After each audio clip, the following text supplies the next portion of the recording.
He was diagnosed in October of 1997 and declared cured by Kaiser Oncology in 2002. Anthony's speech this evening will focus on how immensely invaluable encouragement is through the power of words. Can we please give a round of applause? All right.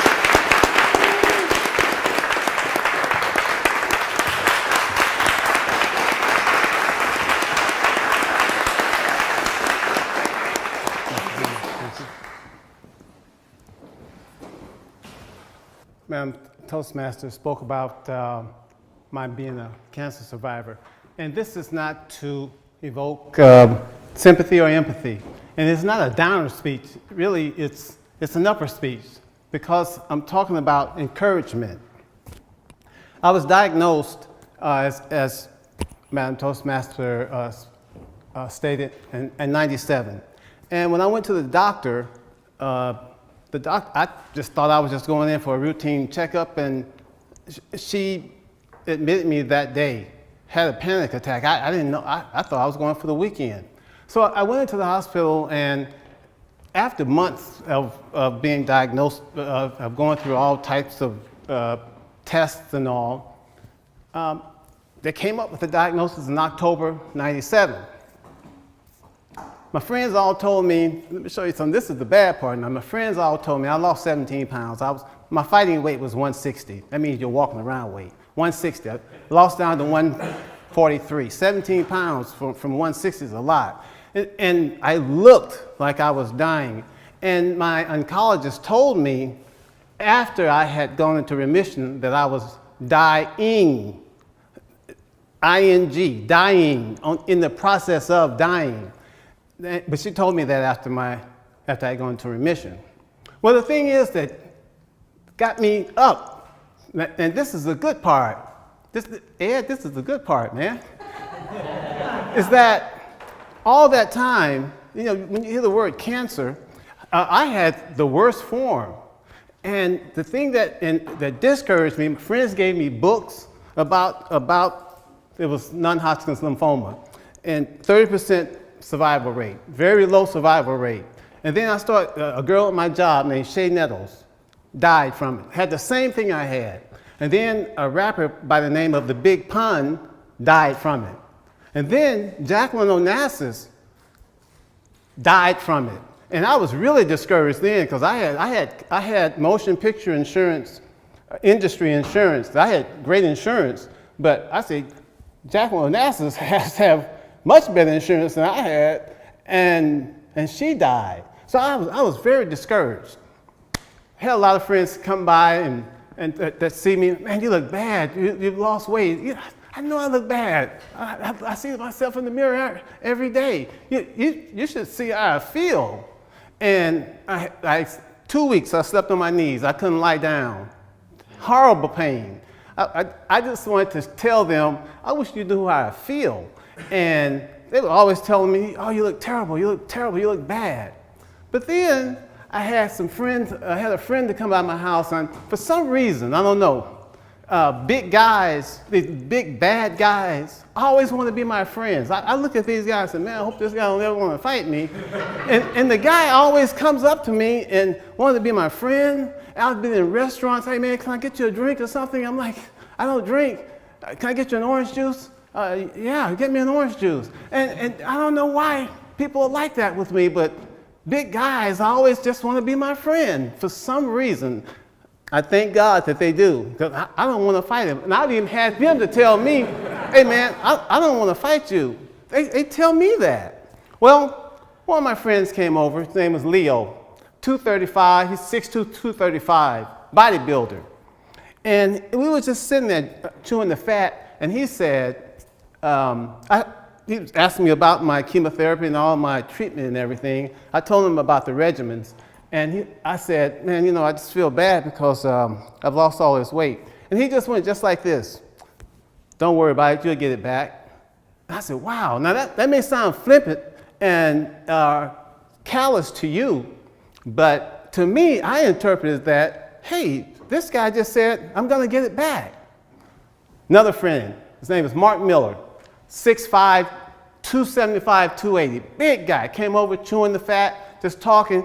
He asked me about my situation. I told him about the chemo regimen, and same thing.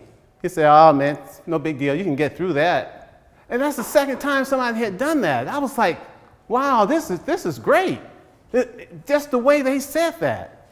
Called a cousin down in Houston, and he asked me how you doing and everything. I told him about my cancer, the chemo regimen, and he did the same thing. He said, oh, you can get through that. And again, this may sound flippant to you, callous, but to me, I was saying, man, everybody is acting like this is no big deal.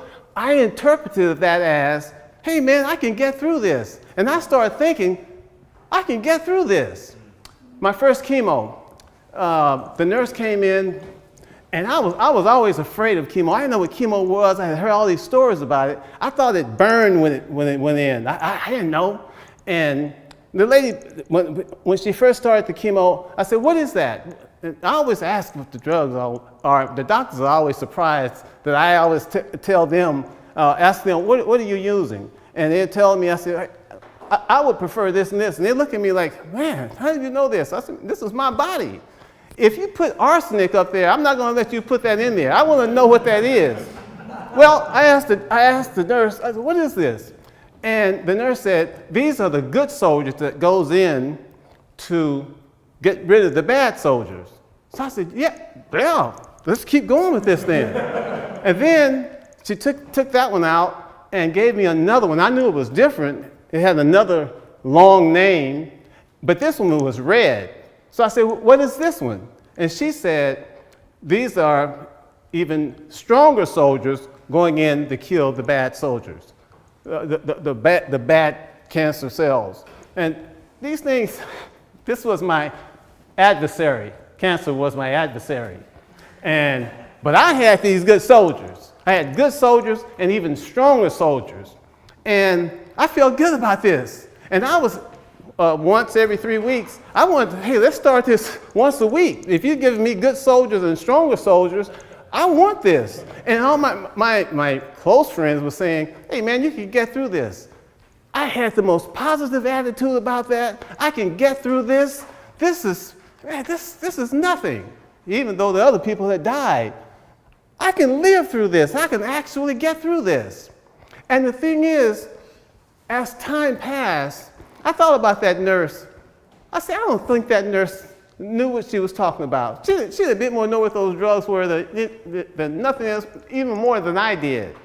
But those powerful words of encouragement that she gave me, that is what got me over.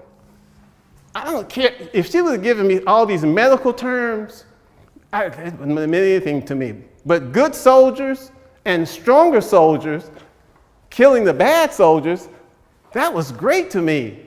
And I was the most positive cancer patient you've ever seen. I was so positive, and I gained from 143 all the way up to 180 to where I had a gut. And I went to the gym and I chiseled that down to 175, and at that time I thought I was looking good. I thought I was pretty. I wasn't pretty as Marie Noel, but I was pretty. I thought I was. Nobody else thought I was, but I thought I was. And the thing I get from this, and I want you to get from this, is what you say to people. I consider myself to be one of the most positive people in the world, and the only thing I will ever say to you is something encouraging. It cuts me to the quick when people say discouraging things to me, not critiques. I can take critiques. I can take positive criticism. But when somebody just says something negative to me, just to be saying it, I mean, that cuts me to my heart, because I have never, ever, ever in my life said anything negative to them. It is always 100% positive. And that's the way we should be with one another. Not lie to each other, but find the good in other people. We will never understand, but I want you to understand the power of words and how to say it. Thank you.